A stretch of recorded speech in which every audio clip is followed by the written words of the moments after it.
Welcome to Herp Talk Radio. I'm your host, Matthew, and my co-host is Peggy Detmers. coming to you live from the Black Hills. It's Herp Talk Radio. Go. So, Peggy, how are the turtles?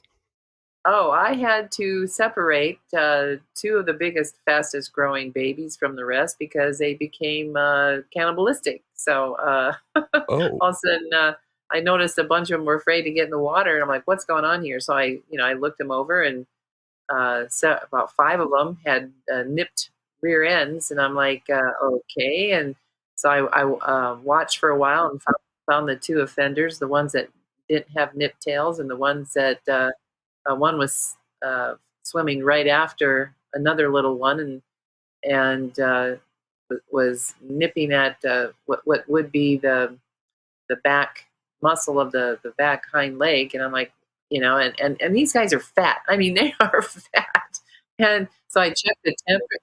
Yeah, I checked the temperature. Do I have it too hot? What's going on? No, they're at about let's say about 78 degrees, and everybody was telling me keep them at 86, and I boy, if I was keeping them at 86, man, they'd have been eating one another sooner.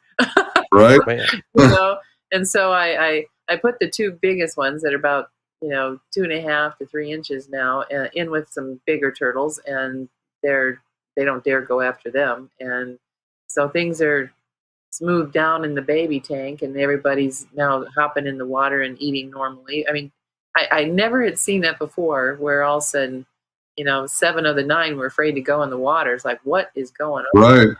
And so, yeah, that was a new one to me. I've never had that problem. Bullying is a problem. Yeah.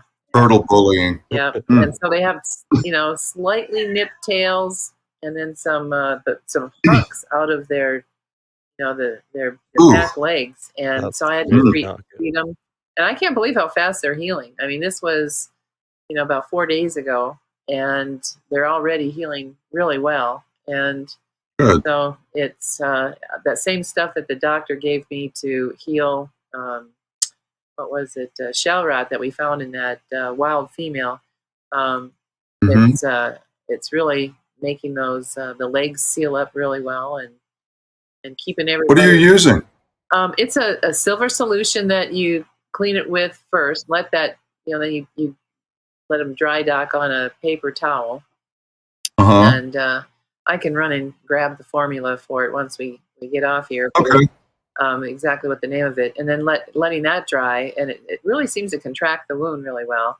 And then then there's the salve that you put on it, and that keeps it from getting wet. It keeps kind of like an emollient seal from the water.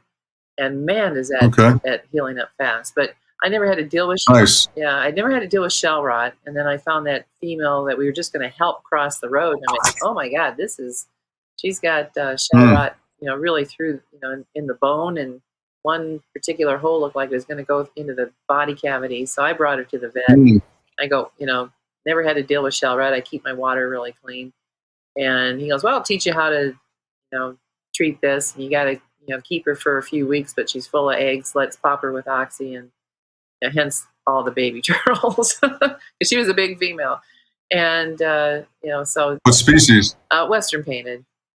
Oh, nice. And so, and she's the babies are the ones that I'm working with a biologist at Custer State Park that we're going to release these on video and make it a public interest story that we might even get on local TV, and local volunteers that are helping with the non-game species, and so it's gonna be a fun story. So, nice.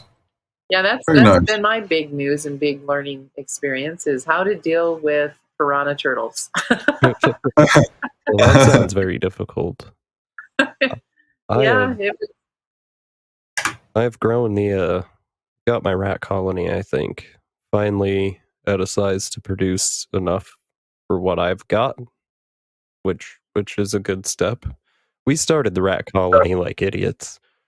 If you're gonna start breeding rats and you have more than 3 snakes, do not get a pair of rats. That is not enough rats. About a 3-to-1 ratio. Yeah, no, a pair of rats is not enough rats to sustain snakes. Mind you, I No. think that was smart on our end, like, oh, we don't need to rush into rats and have way too many, so let's just get a pair.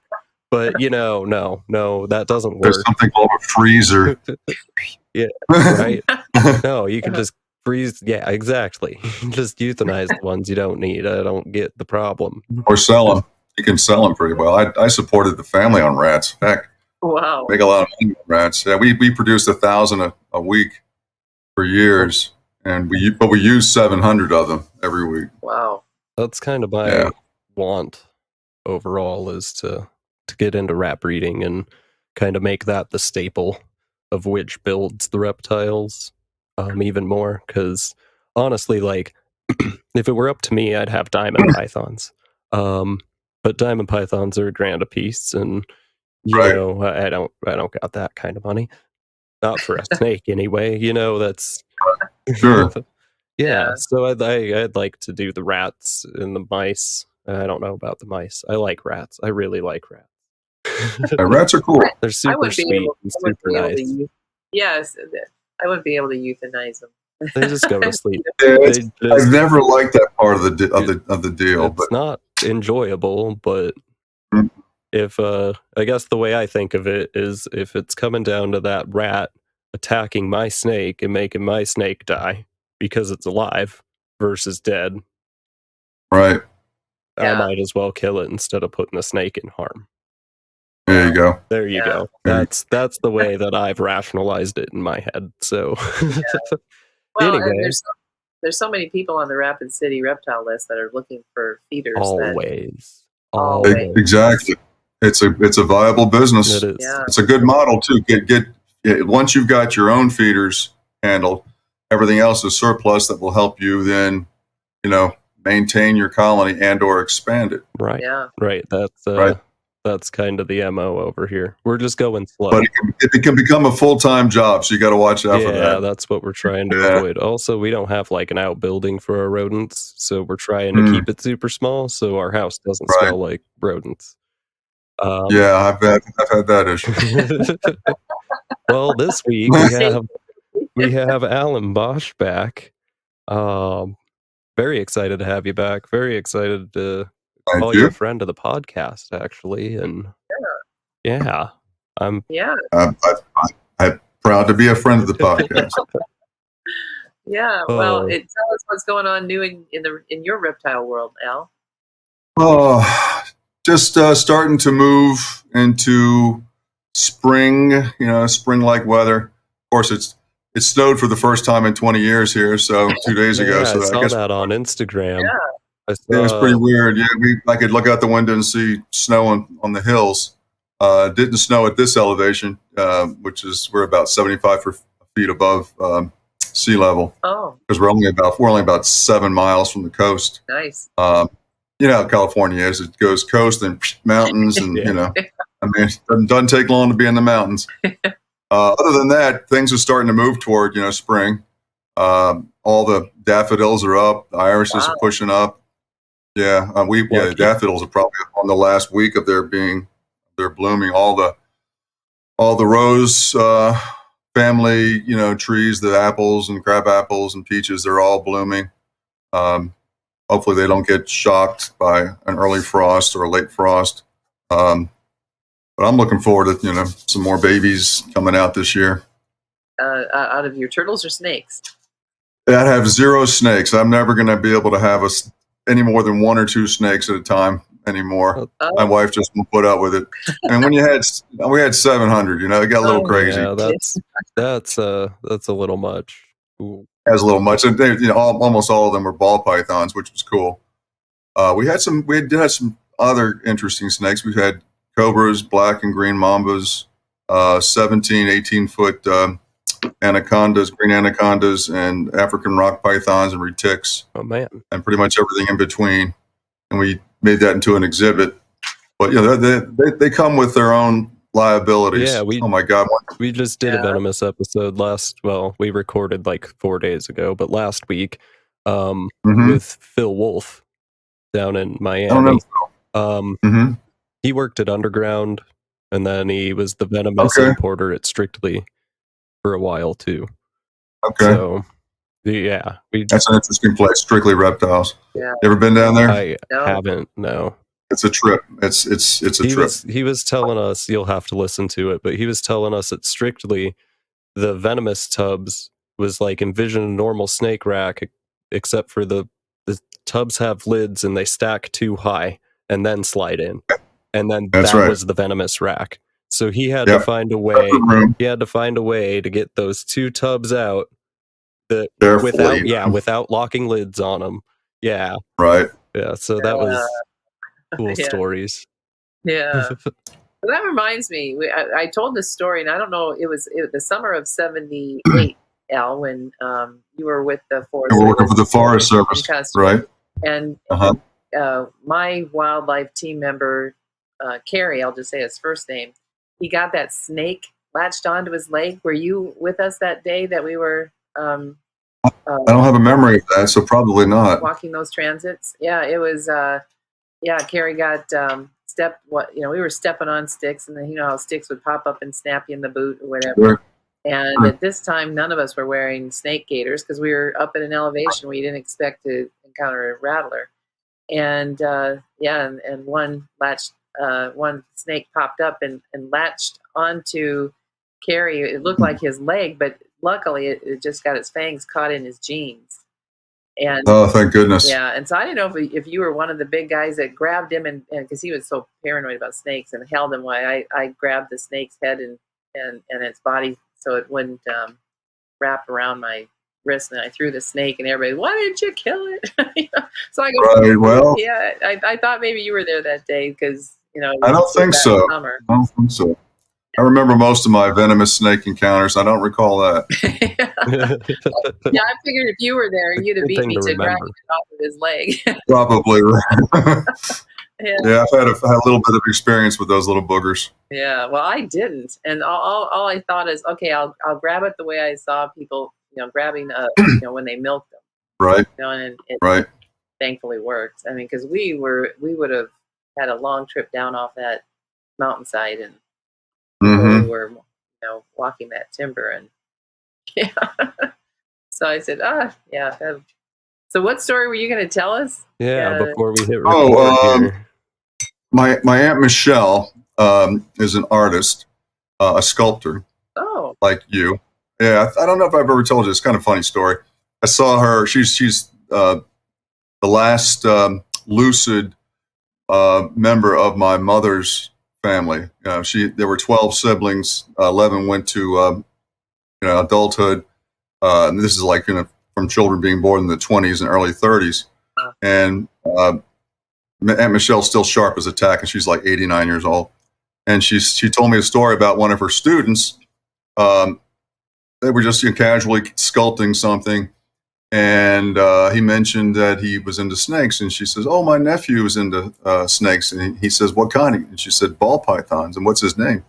Alan Bosch. He goes, "The Alan Bosch." I was like, well, that's what we were getting. I'm like, Al, Goofy Al. Everybody's been telling me what? how much of a star I know. Oh gosh, in the reptile. Well, you're in it long enough that you're well known or you're famous, you're infamous. I think I'm more infamous than anything else. Well, you certainly were in the Forest Service, so yeah. But so that was a fun little story, similar story. Just out of nowhere. The Alan Bosch, yes, ma'am. Well, that's good though. I mean, I feel like it's just a matter of time in the hobby, because like if you've been around for 20 years, then you end up getting to know everybody, eventually. Much. So I think it's just time. Yeah, and I also got in at a time when almost nobody was in. I mean, the Barkers hadn't even met each other yet. Oh, man. Tracy was working at the aquarium in Baltimore, and Dave started working there. They met and got interested in each other, and they knew so little about forgive me, Barkers, for revealing this, but they knew so little about incubating Bolin's pythons that when a gravid female came in, they gave it to Pete Call, and Pete had set up an incubator in his closet in his townhouse in Parkville, Maryland, and hatched out the first Bolin's pythons that way. Oh, Wow. Right? Wow. That was kind of cool. And the Barkers have come quite a way since then. Obviously, volume 1 and 2, Pythons of the World, yeah. is a mainstay. But they've got they're great people, and they've got some great stories. Dave, especially from some of his field work, hunting retics, and I think it was in the Philippines, Wow. where he realized how crazy it was to go out at night in a jungle trail, carrying a chicken on your head as you crossed through crocodile-infested water to get to the next, to the other side, so you could then bait a trap to catch a giant retic. Oh.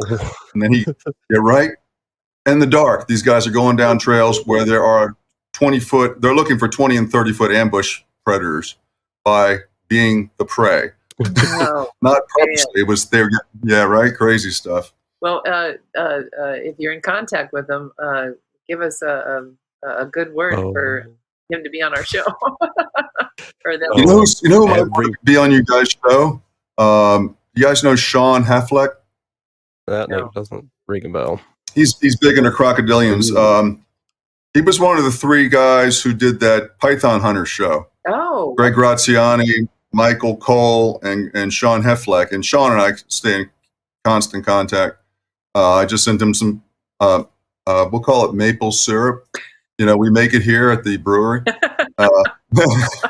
But you can't ship what we make here at the brewery to Florida, so I shipped him maple syrup. Oh. So he got some maple syrup from me very recently. He's a real interesting guy. He's one of the first guys to reproduce albino alligators in captivity. Oh, okay. I bet I've seen him on YouTube then. Probably. He's a nice guy. He and Michael Cole and Greg Graziani were in the right place at the right time, and they were supposed to go out in the Everglades. The whole premise was they would go into the Everglades and they would round up all the thousands, the millions, of errant ball python or retics and Burmese that were decimating the Everglades, and they just couldn't find enough. So they ended up spending 3 years getting sent all over the world hunting pythons in South America. Of course, no pythons there, but they went to Australia on the Discovery Channel's money, and it was a lot of fun. So I'm sure he's got a million stories. Yeah. Well, thanks for the recommendation. Yeah, man. I'll touch base with him, see what he thinks. Yeah, that'd be fun. He's a good guy. He's real big into education and spreading the word. I love talking about crocodilians. Oh, I love crocodilians. They're super cool. Yeah, they're so cool. They taste good. They do taste pretty good. Hey, I'm going to build you a pond, and we're going to put a caiman in it. That's the deal. I'll do it for free if I can have a caiman. Yeah, okay. Yes. That's plenty of space. Yeah. I don't think homeowners insurance would cover that. No. You got to really be careful with those darn caiman. They look like they're doing fine when they're in water below like 60 degrees, but they actually aren't. Spectacle caimans especially, I mean, they end up getting sepsis in their muscles and just dying a real slow, terrible death. So you got to really keep them warm. Yeah, well, they are from like the Amazon, so that would make complete sense. Yeah. Spectacles are, I don't know why spectacles are especially susceptible to the temperature change, but palpebrosis aren't as much. It's just the spectacles. I had about a 7-footer, just wasn't doing well, and then we figured out why. And the palpebrosis, no problem. Interesting. Yeah. So when do you think, Al, your turtles will start laying eggs? Or yeah, that's a good question. Let's talk about your turtle breeding a little bit. What do you got going on over there? Oh, just I actually meant to bring one of the little axanthics to show you guys, but of course I ran out the door too quickly. I was thinking you might be the first person to talk me into buying turtles if you got one that's. Yeah, they're really cool. I mean, coal black eyes, like leucistic eyes, and the shells are gray. The skin is gray. Ooh. Really neat looking. Red-eared sliders are kind of the dumb. I think they're the dumbest turtles in the world. I don't know why. They were laying eggs in the water a month ago. Oh, wow. The water's like 60 degrees, so what the heck's going on there? Did you try? Did you put them in an incubator? I tried. Yeah, they must not have been fertile, or they had drowned by the time I got to them. But I expect them to start crawling up and depositing eggs probably in about, I would say probably early June. In Florida, they're usually laying in mid-June. California is about the same. But I've had them laid almost every month of the year. It's hard to tell sometimes. And you have them indoors right now in those wood-lined ponds, you said? I have 6 different setups. 2 of them are unheated outside. That's where the adults are. And it's not unheated. I have it so they won't get below 60. But then I have 2 inside that are at normal temperature, and that's with some of the subadults and the yearlings and the hatchlings. And then I have a large plywood, 3 foot by 8 foot by 12 inches, and that's heated at 72 degrees, and they're all growing in there. And that's a big mix of albinos and hets and het clowns and het albinos and blah, blah, blah, all those. Mostly hets, mostly normal looking, with all the genes that we're going to find out, which ones are going to express themselves. Yeah. That's the fun part. Yeah, because that's what I'm learning from like Mike Aponovich, was that they enjoy mixing all the genes together to see, what comes out. It's not like, okay, here's this morph and then here's that morph. They're combining all the morphs into really interesting, odd-looking turtles, and mostly all with the red-ear sliders. Yeah, the red-eared's obviously the turtle of choice just by sheer number of production. The ones that will shoot. I think when I first got into red-eared slider, we used to sell them in Myrtle Beach for like 4 years. We sold them to the beach stores, and it all started so innocently. But when we first started, there were, I think, 73 farms in Louisiana, and then the Chinese started buying the turtles like crazy. And next thing you know, there's like 170 farms in Louisiana, and then the Chinese got enough, and then now there's, way less than that because the farms failed because the Chinese weren't buying anymore.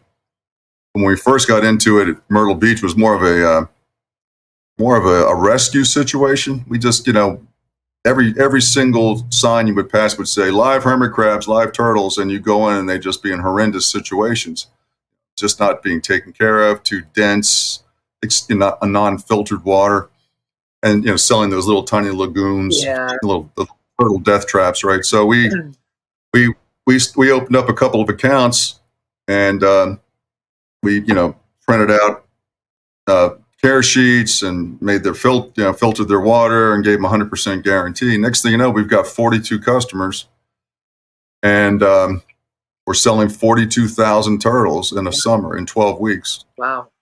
Right. So that was my wife's job. She built it up. She had a great little thing, and then of course one vet decided to blow the whistle, and that's how the feds handled it. That whole 4-inch law was. There's a federal law, but it's enforced by the states. So the states don't say anything, we don't say anything. Well, somebody said something in South Carolina, and the whole business went to zero in 1 week. Oh. So that was kind of oh man. Well, when you were, but it was. When you were producing that many, did you see any crop out morphs at that time? Oh, we didn't produce those at all. We had a turtle farm in Thibodaux, Louisiana, that was sending them to us, 500 to a box. They would just fly them into Myrtle Beach, and we'd pick them up that morning and distribute them. It was a fun time. Wow. my wife and did it with our daughters. And, if I couldn't make it, she would go up there and spend the night, and they'd have a great time. We'd have 7 or 8 grand in our pocket. It was ridiculous. Okay. I hear from the turtle breeders that they've got a network from some of the remaining farms, that some of these morphs show up, and they know what breeders to call to sell their moose. Their I don't know if they're spontaneous mutations or what they are. But yeah, that's what the network is, and that's were you in on? You're like, hey, you want this clown that just showed up, and anything like that? No, I really only got into turtles about 6 years ago at the level that I'm doing it now. I did that with ball pythons. I had trappers in Africa. Noah was probably the prominent Ghanaian who would keep in touch. But I was still like, I was below Pete. I was below what's his name, Ralph. Yeah. Those guys got the calls first, and they usually snatched them up. Were you ever at the importer's place going through them? I actually hitchhiked to Africa. Whole nother story. This is I got to England on frequent flyer miles, and I got from England to Ghana in the jumper seat of a 707. A friend of mine, my brother's partner in his chiropractic business, best friend from high school, owned an airline. Wow. His name was Mike Kruger, MK Airlines, and he would fly electronics from Europe into Ghana and Nigeria, and then he would load up these empty planes with produce and fly back to Europe, and that's how he just cycled it. And he had English and he had Romanian crews, and so I got on board. It was free. I just had to wait around for to find out if there was anybody sitting in the jumper seat. And I sat right behind the pilot. It was like sitting in a rocket. I mean, taking off. It was wild. And then you fly over the Sahara Desert at 550 miles an hour for like 3 hours. Nothing but sand. Insane how much desert there is up there. And you drop in. It's like 4 a.m. You walk out of the plane. It's like 105 degrees at 4 a.m. in April. I'm thinking, what am I doing? But then my host, who was the third largest exporter of ball pythons, what they would do was they would sell each other their licenses, and they would gather up licenses, because you were only allowed, each license had like a quota, and there were 25 licenses, and there were really only 3 or 4 people who controlled all those licenses, because they bought everybody else's quota, so they could ship out not just 3,000, which approximately each license allowed. They would be shipping out 50, 60, 80,000 ball pythons. So I got to look through tens of thousands of ball pythons, and I picked out all these really cool ones. And I even had, I paid next to nothing for these, but there were triplets, three snakes. They weren't bigger than garter snakes, and they all had 3 different patterns. They all came out of one little egg. They were so cool. And they all got confiscated by the European Union. Oh, man. Yeah, that was a bummer. Yeah. That was a bummer. And I ended up, luckily I told my host, the person who was shipping them out for me, that she needed to insure them, which she failed to do. So she ended up having to cover it herself. And instead of snakes, I got 800 kilograms of sulcatas shipped to me. Oh, yeah. That was fun. I keep talking Matthew out of getting the sulcata, because they'll go through one. Oh my gosh, they're just bulldozers. You cannot keep them in a fenced area; they will just plow through. There was a redfoot available in Spearfish, actually. And Kelly looked at me, and I looked at her, and she was like, "No." Like, I can't tell you not to get reptiles, because I expect you not to tell me anything when it comes to the snakes. Just, yes, that looks cool. No, it doesn't. We don't need that. Yeah. So, redfoots don't get too big, so that they're much more manageable. No, we didn't go for it. We just don't have the room for a tortoise. Tortoise, redfoots, you can actually let roam around your house, and you can literally litter train them. That might be a good idea. Yeah, Okay. with just warm water. Basically, find one spot where you can, eventually put paper, but you start out with a basin, like a cat litter tray of warm water. And at the same time every day, maybe multiple times a day, you lift the tortoise up and you put them in the water. And then, they usually evacuate at that point. And then, you just keep doing it, of course, over and over again. Then eventually you take away the tray and just have the newspaper, and they associate the spot with it. And believe it or not, there's a guy in Pikesville when I was like 13 years old who did this with iguanas. He even taught the iguanas, and he lived on a corner lot. So he had streets on two sides of his four-sided lot, and they would not leave his property. He taught them the edge of the property. They would scratch on the door to get out and scratch on the door to get in. And what type of iguana was this? Just plain old green iguanas. Wow. And he did these back in the early 70s, late 60s. Those are big lizards, though. They are big. Yeah. Yes, he had some really good tricks. He taught me how to take care of chameleons. Nobody really knew how hydration, needy they were. He was one of the first people to get Jacksons to live beyond, 2 weeks. And he taught me how to get really hard to eat lizards to eat. He said, all you do is distract them. He would force their mouth open and stick the food in. They, these wild caught animals would just sit there with the food in their mouth, right? But then he would put them on their shoulder. And as he spun around in a 360, he just basically rotated his body. They would start looking to the side, and then they forget, and they go into a reflexive eating action. That's very and he got all these animals that wouldn't eat to eat. Wow. Now, where you're at, are you more humid or more dry? Dry. It's Mediterranean. We're in Napa, near Napa. 700 wineries out here, so it's more, dry. We get rain in the winter, and that's it. And then 8 months, zero rain. Well, except for this year. Well, it's in the winter time. Yeah, it's normal to be getting the amount we got. We just got a lot in a very short amount of time. Those 12 storms in 21 days were insane. But the total rainfall so far this year is actually slightly behind. Okay. But we've had 3 years where we had almost no rain, so it's good to have some, but it's kind of a pain that took us. Yeah. What are you going to do? So now, if you were to get tortoises, would you switch then to dryland tortoise, or try to keep, the humid redfoots in that sort of area? I would probably I'd lean toward the dryland tortoises, because you can keep them dry in a wet area, but it's harder to keep them wet in a dry area. Yeah. Right. And given that the wetness is almost all winter, from October through late March, it's cold anyway, so you probably have to, keep them sheltered and heated supplementally, versus just leaving them outside year round. Although I know a guy, famous guy, he used to, you may have heard of him, his name's Terry Reed. He had a deal with Tetraman for about 20 years where he produced iguana food, Terry Reed's iguana chow, right?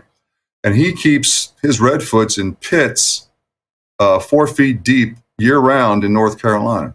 Yeah, isn't that crazy? Yeah, I bet. Yeah, not to mention how much fun is it jumping in a pit to take care of your animals. That's not very interactive. Yeah, not very. But this guy did all kinds of really interesting experiments to determine, metabolic bone disease and whether or not lizards could metabolize vitamin D without sunshine, and they can, apparently. So certain lizards, at least iguanas, can. So by their diet, or okay. Like he raised some in normal conditions with sunshine. He raised some in complete darkness, and he was able to keep them healthy in complete darkness, just by making sure they had, nutritional sources of vitamin D, not necessarily that having it stimulated by the sunshine. So that was interesting. Yeah, that goes on to something that I heard, like like the UVB UVA discussion, if it's important or if it's not. There are very prominent people breeding monitors right now who do not have UVB or UVA, and they are producing hundreds of lizards every month or every year with a little bulb from Walmart. Right. Does that mean we need it? Well, if the standard is are getting it to breed, then yeah, we've succeeded. But I think we need to look a little further than can we get it to breed, because humans will breed in subpar conditions. So yeah, maybe we should change our standard just a little bit. Yeah, I think partly it's going to be species specific. 100%. Yeah, monitors. I'm a little surprised. I think most Australian species of at least bearded dragons are dependent on UVB, but I'm not absolutely convinced that they are. Well, after encountering this turtle with shell rod, to me, I don't know how they can. I know the UVA and UVB kill. This turtle had both fungal and bacterial infection that I was treating. And so, the UVA and UVB usually help heal that up. And, sometimes they'll come out of hibernation with fungal and bacterial infections because they've been under the ice. Right. Their metabolism is slower, so they can't fight off infections. And and so, it's not just a matter of bone disease. It's also, from what I would think, it's a matter of warding off microbial parasites, and I don't I'm not familiar with lizards and snakes, so what can get underneath their scales? Like, do they have lice or? Your devices are not responding. Garage. Oh no, not again. No, it's okay. I told him this time. Okay. I'm just. All right, we're good. We're good. Like, this is why we got you back so soon. Right? No, we're good. We're good this time. You know what I find interesting. All of us recognize how individual humans are and our response to environmental stimuli, everything, right? And yet, even people who are deep into taking care of animals like we are, we tend to think of like a species as just being universal, uniform. Like all redfoots are the same, all red-eared sliders are the same, therefore they all metabolize the same. They're just as much individualistic as we are, right? So you get strong, you get weak, you get vigorous ones, you just get ones that just aren't going to make it. And it's especially apparent with hatchlings. Yeah. Hatchlings really show you, the mortality rate.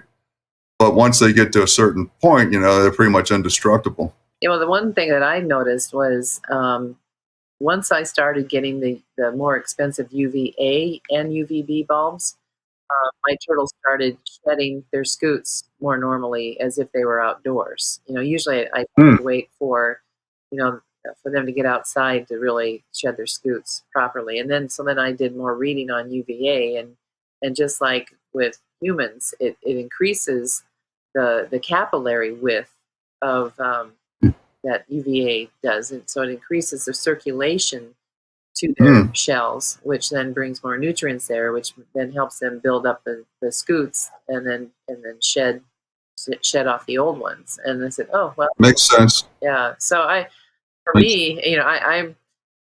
say I'm biased. Like, man, if the more you can keep everything at a more natural level, right? They evolved millions of years to be in this sort of environment and to thrive in that sort of environment.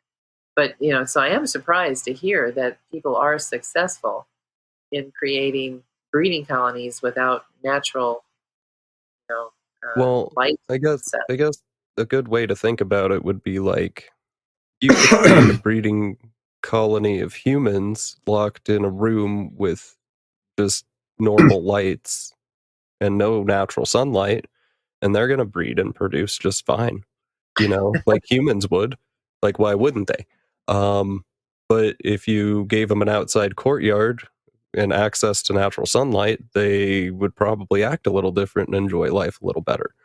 So it's not about the minimum standard, which is what we've always tried to hit. It's about adapting to more.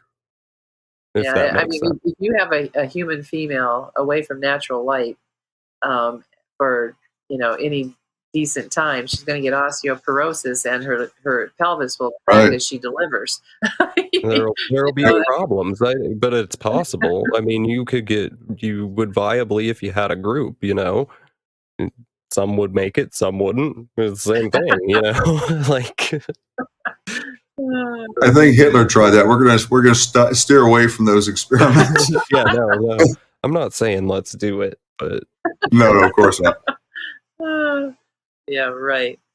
So It's already pretty much been done. I mean, we all. Have you guys ever studied that National Geographic study they did on the genome about 20 years ago, where they took cheek swabs from 375,000 people, no. and then identified all the genetic markers? And it turns out that there's actually, except for a very small group of Native Africans, we all evolved from one scientific Eve and one scientific Adam. oh yeah, All of us. yeah, You can see all the genetic markers, just like they follow them, and they just go all over the map. But they all end up in the Olduvai Gorge. yeah, They all end up right there. yeah, So, when we migrated out of Africa and started heading north, we had to become light-skinned in order to get enough vitamin D production, or you didn't make it if you were above a certain latitude, right? You would die out, and then, therefore you wouldn't reproduce. So this whole experiment's already been done over the last 4 million years. yep, yeah, yeah. And Joel and I had just watched a special, the bottleneck of humanity in the southern tip of Africa. About 70,000 years ago, due to a volcanic creating just years of a volcanic winter, and so the only humans that survived were around there, and they survived. They weren't eating crops. A lot of they were mostly eating seafoods, but even the life in the oceans were diminished too at that time. And I can't remember which volcano it was that had Joel thinks it was Toba that went off at that time. But yeah, that led to that bottleneck of that one Eve and that one Adam. Scientific Adam. Yeah, so it was quite interesting that. It is. Apparently, the Homo sapien population was, they estimated as low as 10,000 at one point. Yeah, some were even saying 2,000. Wow. Yeah. We almost came like the dinosaurs because of that one environmental. Yeah, and so here we go again. Here we go again. Yeah, that's the one. Here we go again. Yeah, and I keep track of my German relatives and Netherlands, and they're pilot towns. They're making 300 to 500% more energy than they need, by just solar and wind on everybody's house in these pilot villages. And Germany isn't as sunny as we have, as many sunny days as we have in America. So I mean, they're fairly far north. Yeah, I mean, we really need to snap in on that so we don't go the way of the dodo. Well, there are certain groups or people that I wouldn't mind seeing go dodo-wise, but as a species, I'm all for saving us. Have you read the most recent analysis of why the dodo went extinct? Apparently, it wasn't from overeating by humans.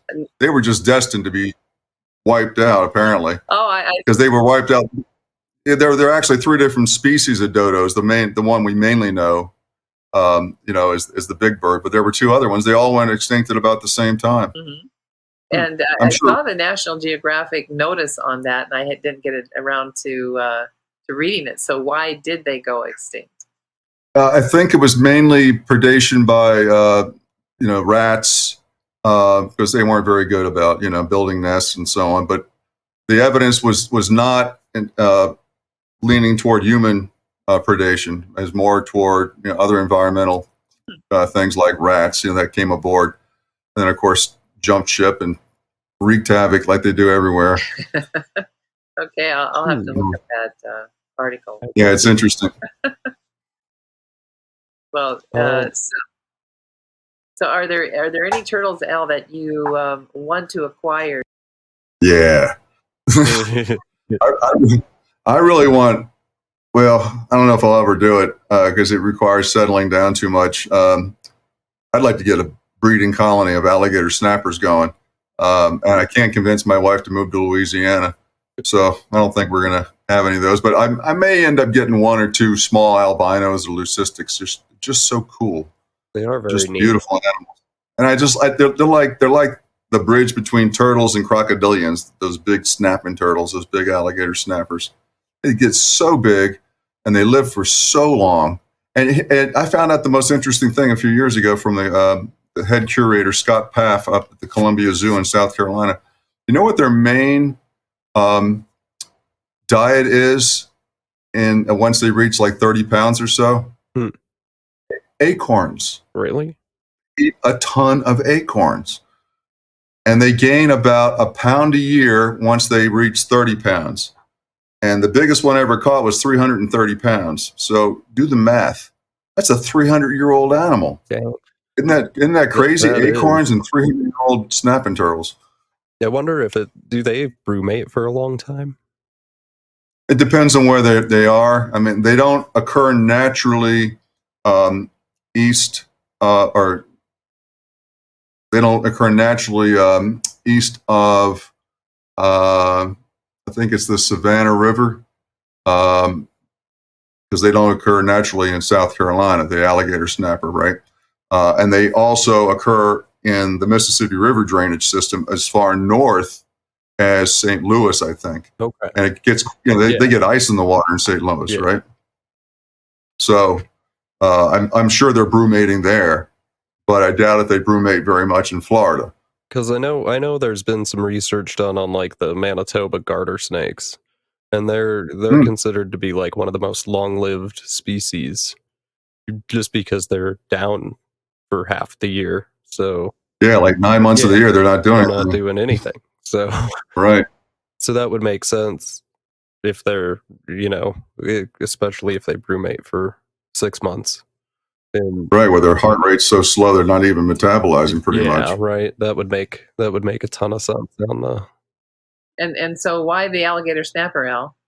I think they're just so cool. I mean, it was one of the first reptiles I ever focused on as a child. I lived in New Orleans, and we would go to the Audubon Zoo, which was a fairly progressive zoo, and they had an alligator snapper and you could view them from above. They were in a big, almost like a moat. And, my childhood imagination has it at about 7 million pounds, but I think it was realistically about 3 feet in size. I think it was a 200-pound plus alligator snapper. And just those giant heads, and the whole luring of the prey, and just minimizing any activity. I mean, they put so little energy into securing food because they can bring it to them, right? And then they just live so daggone long. Just cool. So, and what would be your market? Who the buyers, you think? Oh, I probably wouldn't worry about breeding them. This. One of those more crocodilians type deal. Yeah, I think it's more just like for fun.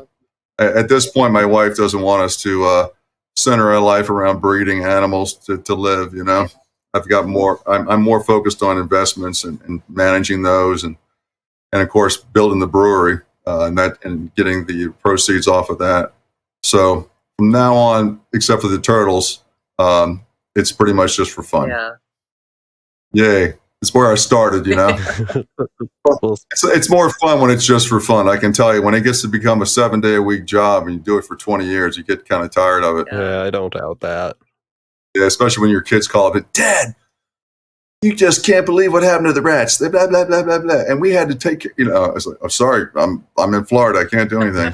And they're screaming at me, you blank, blank. I had to take the rats and they drowned and blah, blah, blah. So it's like, okay. 24 hours a day. It is constant, and that's, I think, something people don't quite think of when they get going into it. Is any animals really? I mean, horses, All right. Yeah, well, It's that's 24/7. that's why we sold the horses, and why I told Joel just this week that I want to get back down to just 3 tanks, and and then maybe raise one clutch of babies, and I did find a breeding partner on this clown line that we're going to have on next week. That I Nice. get to send all the babies, the possible hets that my the brother to my clown, full brother to my clown, clutchmate, he produces with a Western painted female that I raised. So I know there's no retained sperm. So I'm sending all the Right. babies to him, and he's going to see if he can. He's got a lot more space, a lot more time. He can get those maybe a clown to come up out of those. And I'm Nice. just waiting for the day that maybe this clown will mature. So far it's still a female. Still don't know whether she's going to be big enough to lay, or if she's going to remain a dwarf. Right. So it's I just my only interest is trying to just find out if that gene is reproducible and to have somebody else. You do it because It's so much fun. It's so much fun to prove out a morph. yeah. It's one of the greatest things, The first time I proved out piebalds, I wasn't the first to prove it out. Pete was the first to prove it out. That's another whole nother story. He split open 2 eggs prematurely and basically threw away like 50 grand. Oh Right? man. Yeah, then he went out and got really, really drunk to not calm his nerves. Oh, dude. But That was the yeah, the first I had 157 eggs that year, and the last one was a piebald, and it was about 99% white. Oh man. So it was. I think I stuck my hands through the skin and jumped up. and that was a piebald snake. That was a piebald ball python. It was one of the first ones produced. In fact, it's in 2 or 3 different books as the model piebald. Wow. It's in the ball python manual. It's in Morph's ball python morphs of the world, and one other book, I think. Wow. But my son took the picture, so he gets the credit. Okay. Well, yeah, and here, when 4 of those eggs didn't open up and they started to go dark and smell, I opened them up and there were 4 clowns in those eggs. Oh, That real. 3 of them stopped developing at about halfway through incubation. They were only smaller than a dime. One didn't even have a shell, and then the one that the egg was sweating. Had I opened it up, I could have had 2 clowns, but it never pipped.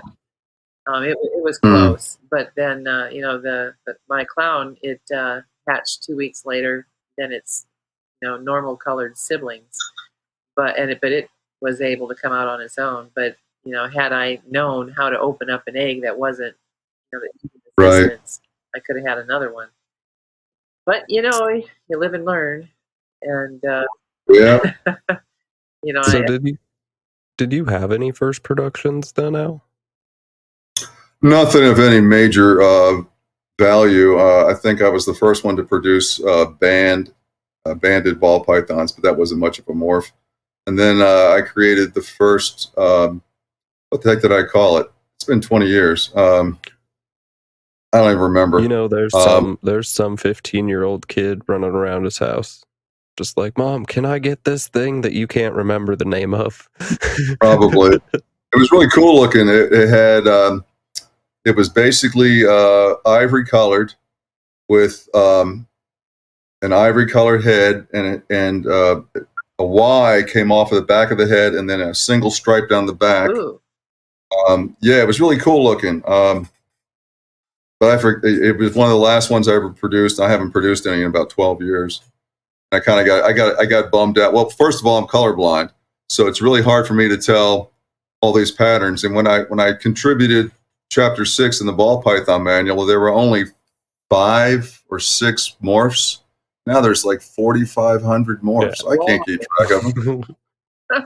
Right. No, there's way too many to keep up with. That's for sure. Yeah, and I literally have trouble with the reds and greens to the point where I'm like, I don't even try anymore.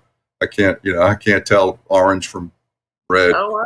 So, yeah. Oh, I didn't know that. But yeah, it would be hard that test they gave you back in like junior high school, that the Japanese color dot test, and they show you 23 different plates. I got one right out of 23. I think it was black and white. What did you call me? What the tetra? Oh, yeah, and here I'm just the opposite. I was diagnosed as being tetrachromate, where I can see.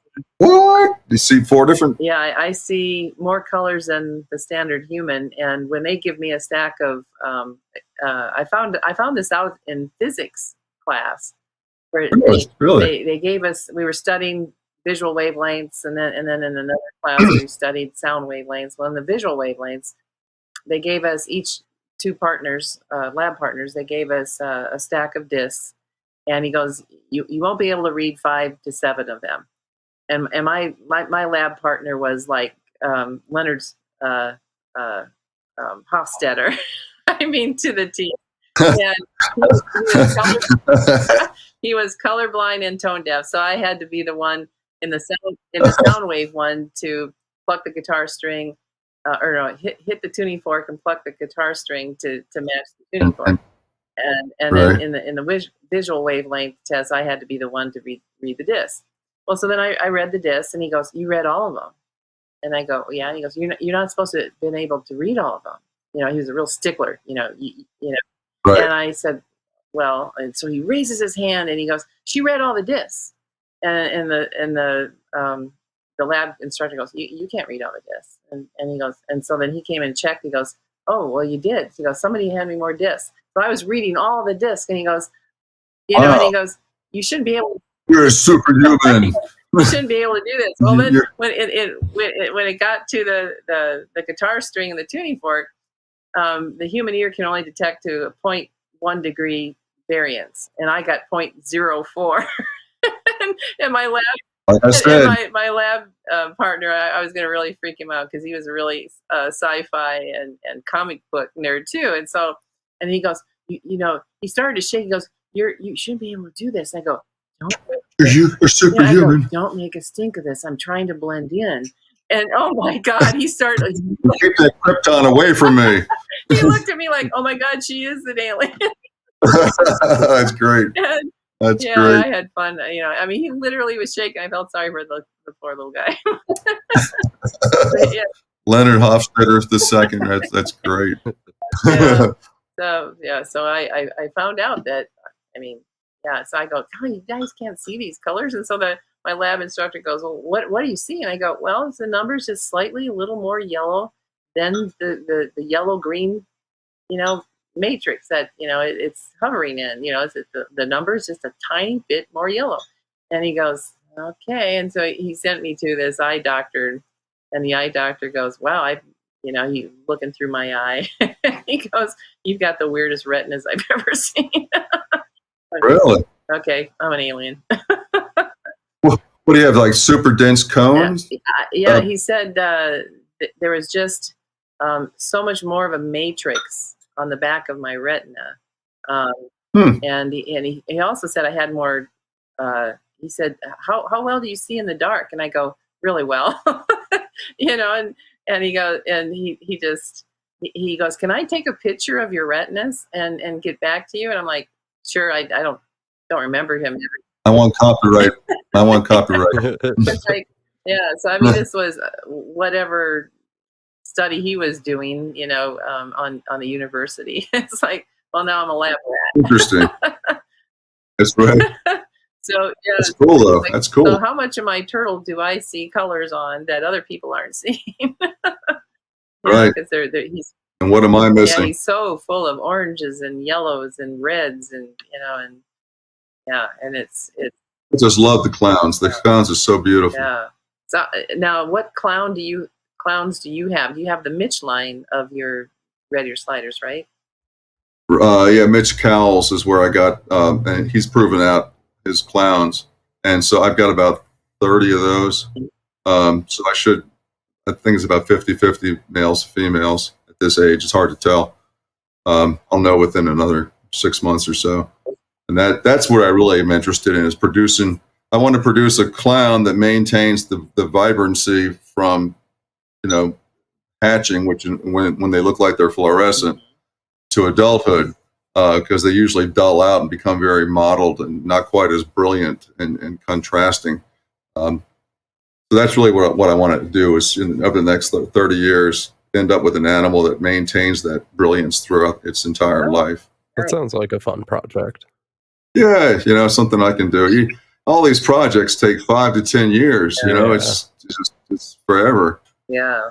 Well, and that's with my clown. I should take it into the vet to get it X-rayed to find out if it is a slow maturing male, like what Mike Panovich was, his Eastern painted clowns. It didn't sexually mature till it was 5 years old. Where the het brothers to my clown, they dropped their tails at, I think it was 8 months old. Wow. Yeah, and so but I incubated at 82, and so Mike keeps saying it's a male. It's just that it's slow to mature because you incubated at 82, and all the viable siblings came out as males, and so I just didn't have it and wanted to spend $200 to find out what sex it is. That guy I mentioned earlier, Bert Langerwerf? Yeah. Did I mention it? Was that? I've heard. Were we talking about him? I didn't hear that name before. Oh, who was I talking to? I guess it was somebody yesterday at a dinner. I'm sorry. You guys ever heard of what was the name of his company? He's dead now. His name was Bert Langerwerf. He was a Dutch physicist who really loved reptiles. So he decided to move to Birmingham, Alabama, and set up a farm there based on its latitude and its highs and lows. And then he, being Dutch, he already knew, Dutch and then a couple of the Romantic languages, but he had interest in animals that would live at that latitude that lived in areas that he didn't speak the language, like in China and South America and in Russia. So he taught himself all these different languages. He could speak 13 languages.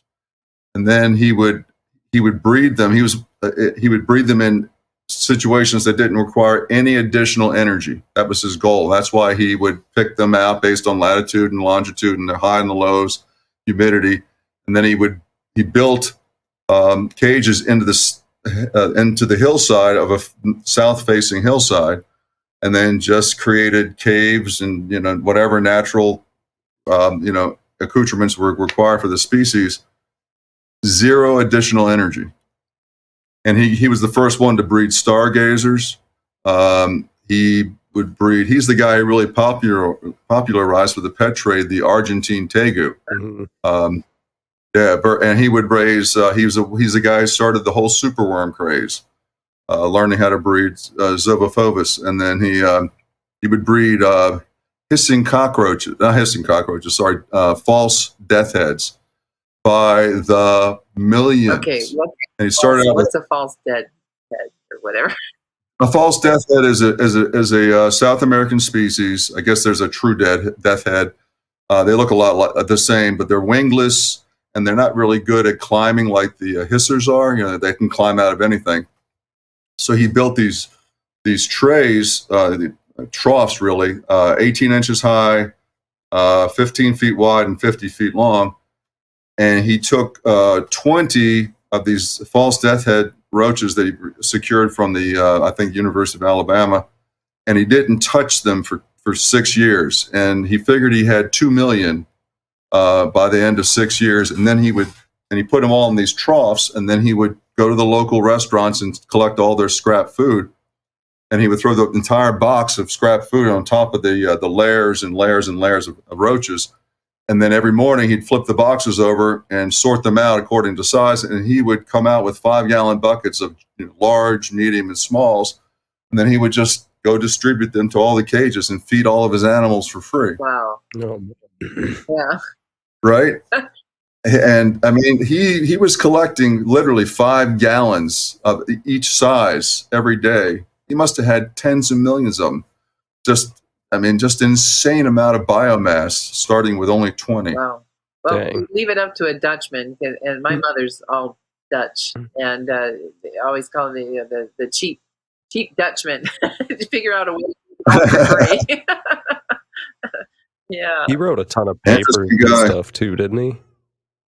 Yeah, he did a lot. In fact, he was the guy who came up with the temperature-dependent sex determination. Oh. He was the first one to prove That's that. right. That's where I heard the name before. So he's Real mentioned nice guy. he's mentioned a lot. Justin Julander brings him up all the time on his podcast, the Reptile Fight Club, where they take one topic and they fight about it.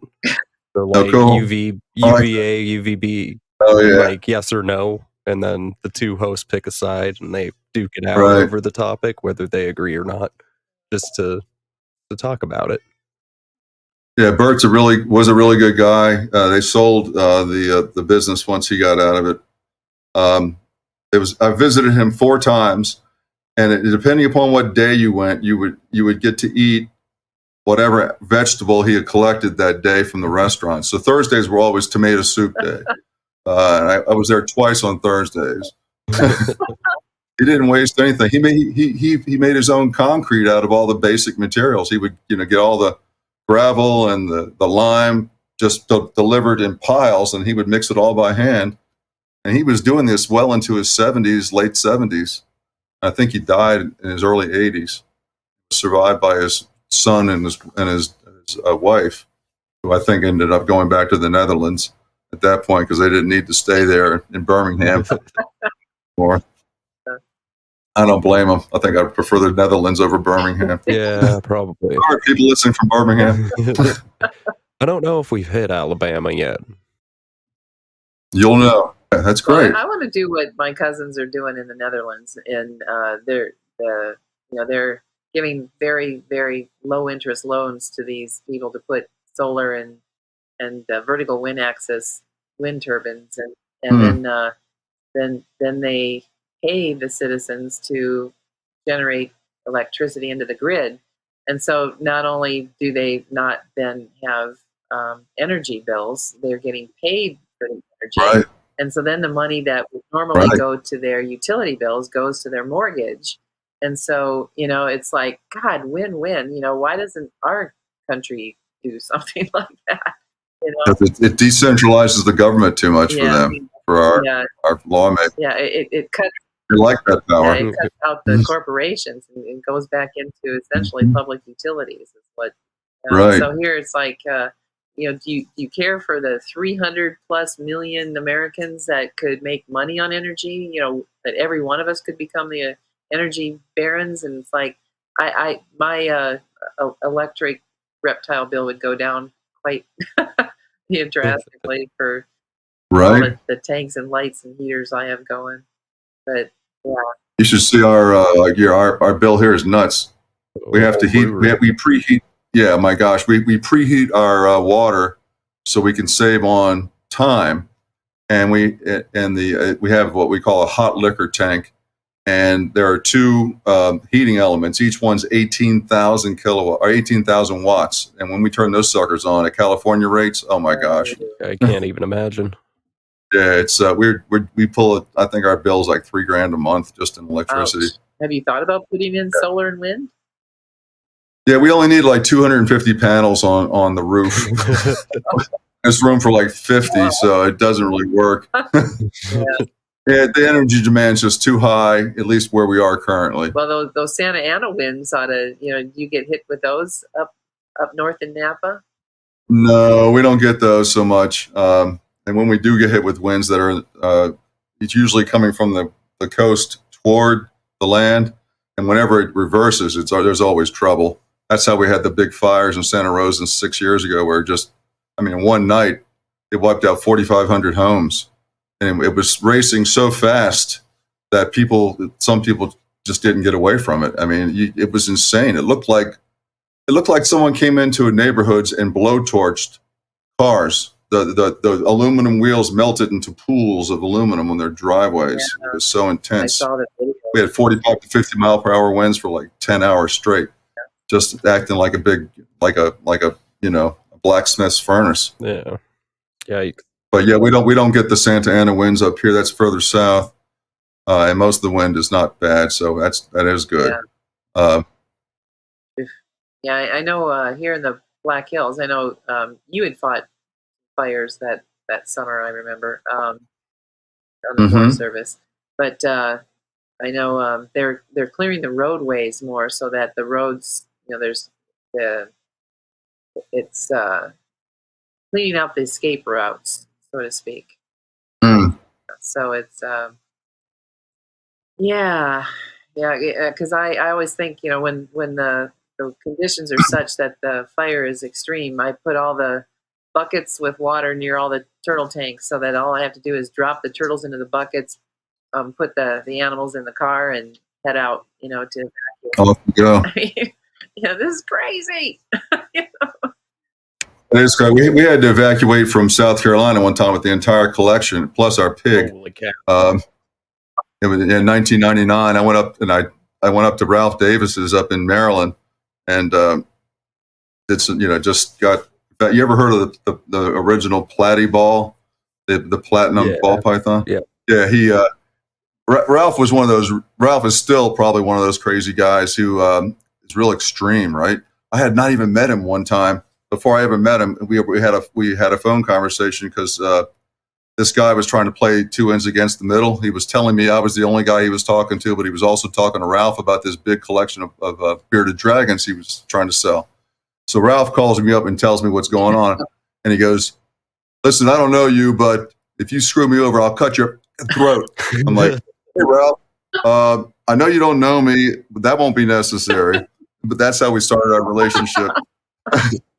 I'll cut your fucking throat just like that. I'm like, okay, Ralph. Wow.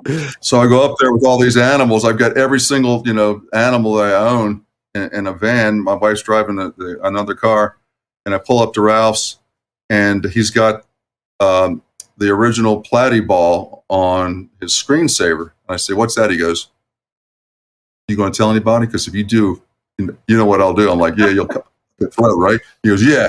He goes, "Well, and he goes, "It's not even in the country yet." It was a picture of the first one that was still for sale in Africa. He ended up buying it, and when he arrived at the airport at BWI, it was almost frozen. Oh. Right? But talk about the just how fast they can bounce back.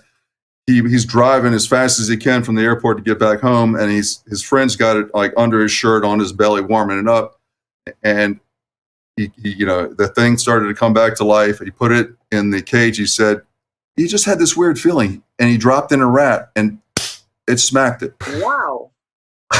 Dang. Damn thing was almost dead an hour and a half earlier, and an hour and a half later, it's eating. So you never know. Was his friend running a fever? Something. And that snake became the basis of a lot of different morphs. Wow. Yeah, no, it's still popular today. I mean, yeah, the Platy ball. When there's 45,000 ball pythons available right now on Morph It's Market. nuts. So right. Yeah, we'll see. That market kind of exploded with COVID, and now it's kind of softening. I mean, I'm sure you saw ups and downs over the course of your time in it, but well, I wasn't involved in it during the pandemic, but a good friend of mine who owns a big pet store up in northern New York. Ever heard of Kickballs? Yeah. Fred Kick. In fact, I have a good story about reproduction about him, but he said his business doubled during the pandemic. Doubled. Wow. Oh yeah, absolutely. Yeah, he went from like 2 to 4 million. He's never done that much. Wow. People had anything to do, right? Right, and they found a pet, and they got themselves a new pet, and then they learned that they could breed these pets and try to make money with it. And so now we're seeing. Know your story. Yeah, now we're seeing. This is the year that they could breed, and there's way too many ball pythons that even like the big breeders. I think Garrick DeMeyers said he's like doing half of what he would normally breed. Like he usually has, I think he said, I can't remember. I'm not even going to quote it, but he does like 600 or 800 clutches every year, and he's only doing 200 or 300 this year because he's just got enough. The demand's down. Yeah, it goes. It's like every market; they go through cycles. Yeah, it goes through cycles. Yeah, it almost died in 2008.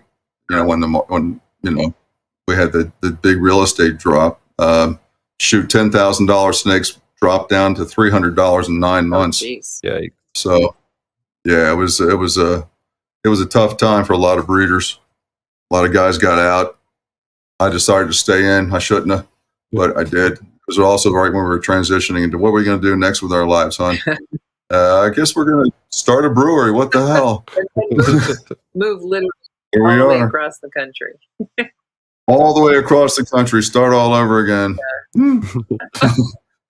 Well, I'm actually going to be in Laramie in a couple of weeks. Yeah, doing well. Yeah. Basically just visiting for the night. We're going to fly into Denver and see our daughter and grandson. He's turning 5. And we're like 2.5 hours from Laramie. I'm like, hey, honey, you've never been there. So let me go show you the old campus. And you're not going to drop off some African centipedes on my door then. I might. You're only 6 more hours away.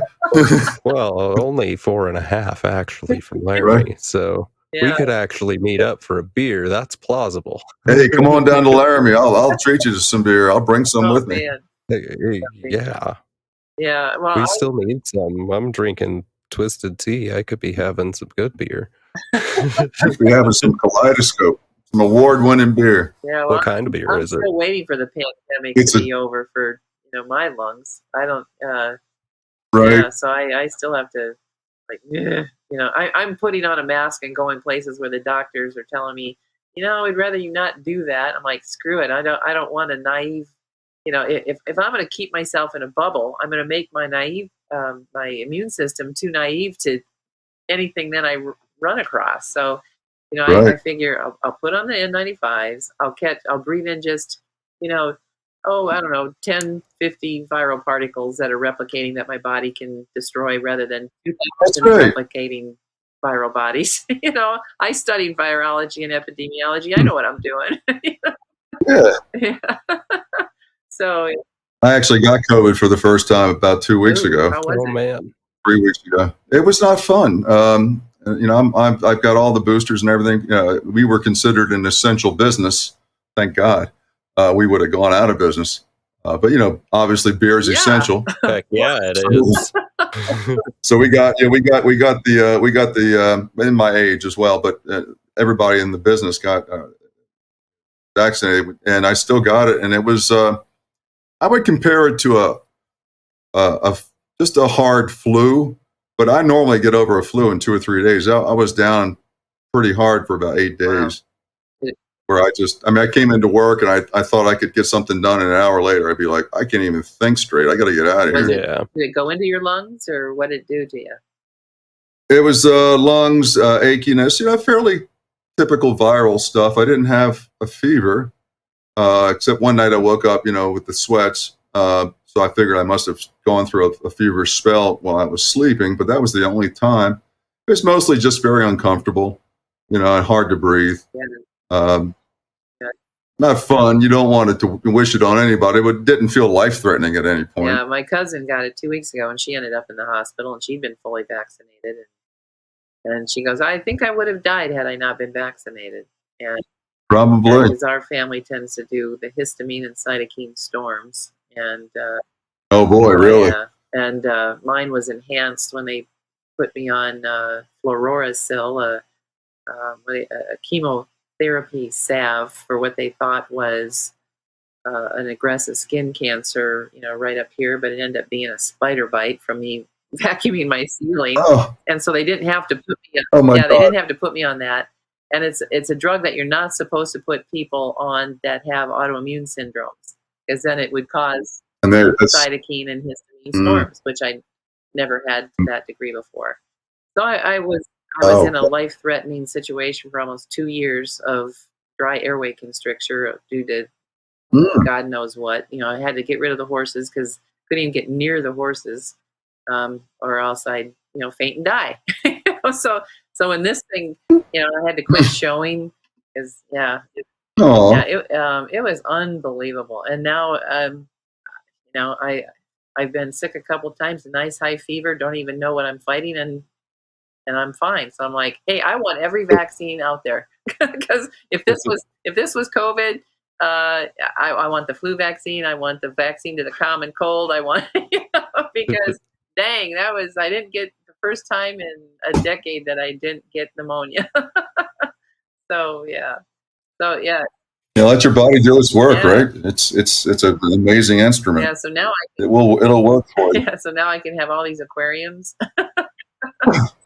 And but you need to just get a brumation fridge. I've said it to you. You need to get a brumation fridge, put all your turtles outside, and then when it gets cold, just go put them in the brumation fridge. Well, let them chill at 45 until it gets nice enough to throw them back outside. But the reason I have turtles is so I can look at this aquarium. And I love turtles. You can have your aquarium in your house. They're so personable. Yeah. And then you can food train turtles. They were just talking about on another podcast, like turtles are super personable and they're trainable. Like you can call them out with food and like, so even if you did they can stand on their hind legs. You could, if you really had them outside, I'm sure you could get them to where you call them and they come up to you when you come out because they're hungry and want food. And my tortoises did do that. And I have now most of all my turtles act like Jimmy, the one that made the national.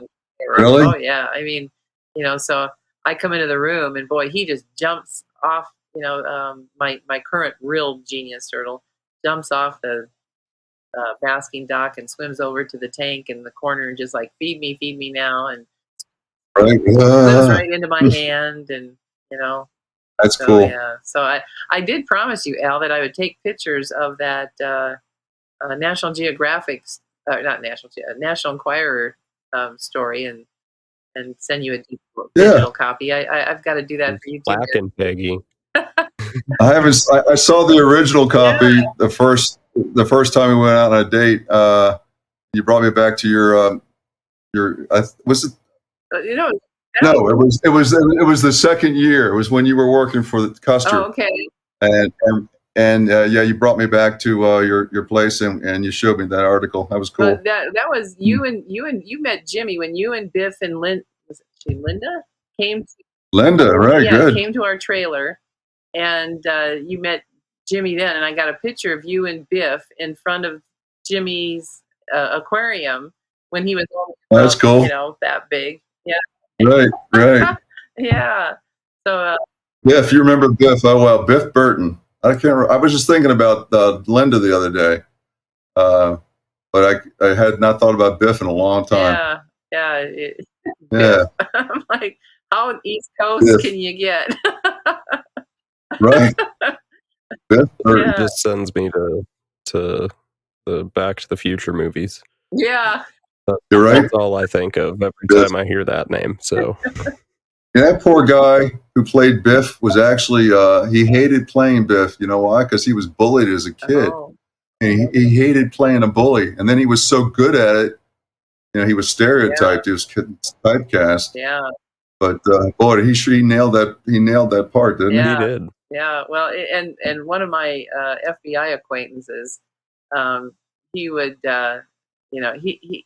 we had a discussion about who really becomes the bullies, because I had gone to 5 different schools by the time I was a senior in high school, and the bullies in each of those different schools were the spoiled, rotten, rich kids were the bullies, and those of us who were downtrodden or abused at home or whatever, we were the ones sticking up for all the other downtrodden kids, and I said, usually the people I ended up, because I'm nearly 6 foot tall, and I would deck the bullies. I didn't care how much bigger than they were, because I grew up with nothing but brothers and boy cousins.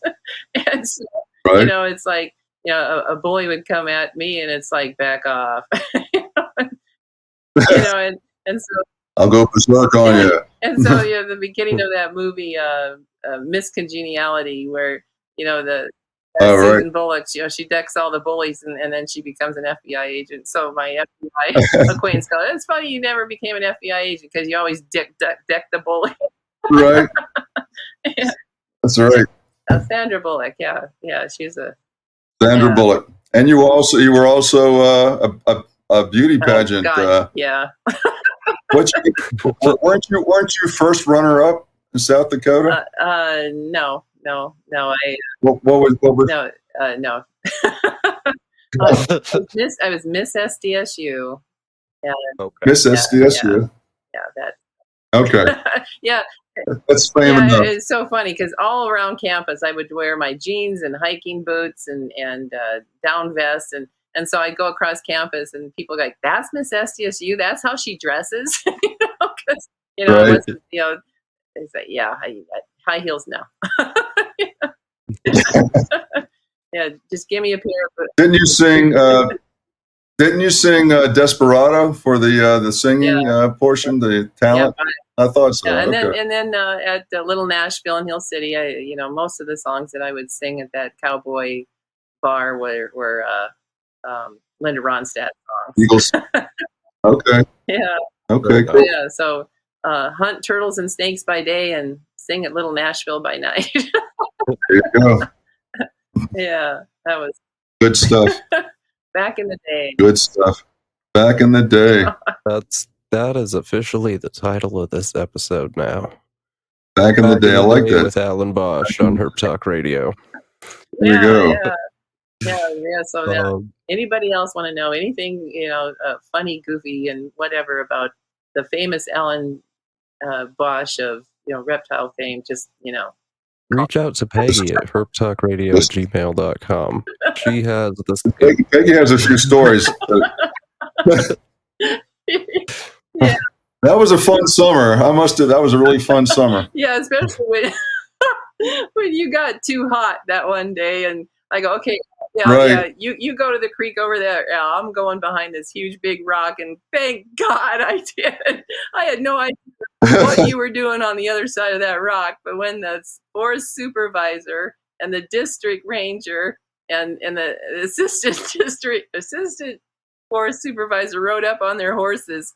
And you were over there, and it was like what 98 or 101. I don't know what it was. It was insanely hot. Yeah, we hit.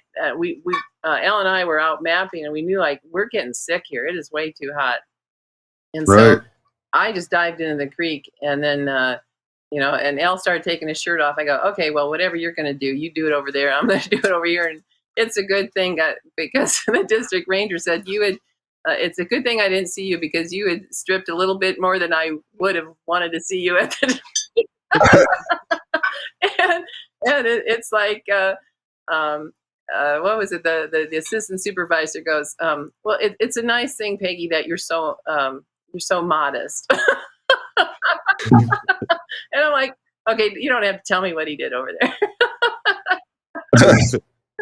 Just getting cool. Nothing crazy. Well, we were sick. I remember I was getting absolutely nauseous, and we were trying to do a transect out in that open meadow, and it was almost like a parabolic oven, down in that meadow. And I go, I think we need to jump in the creek, or I'm about to lose my lunch. and that's why that's why now I've got a whole list of volunteers that are wanting to help in the summer and rescuing turtles out of these drying ponds, because I nearly went through that same thing. I was out there by myself getting turtles out of one pond, transferring them a mile down the road to another. I am not feeling well. I could and it was like 101 out by 9 o'clock in the morning. It was during the rally this last August, and it's like, okay, I can't do this again. I made it back to the road, but and I told Joel, I said, yeah, it was too dangerous for me to be out there in that heat rescuing those turtles. So, yeah, so now I've got a whole list of people that, we're going to carry ice packs and everything when we're out there. So, good. Yeah. Good. So cool. So would you say a lot of your reptile business was what you bred, or what you bought wholesale? What did it go through spurts throughout the times, or how did that work? It definitely evolved. Initially, it was mostly buying and selling other people's animals until my breeding colony was, sufficiently large, and then it was probably 90% our animals, and then at the end, I sold all the animals, all the breeders and everything.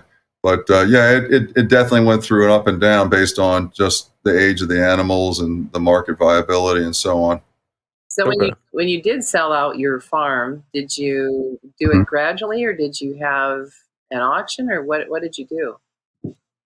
Well, initially I thought what I was going to do was continue the animals when I got to California after I established myself here.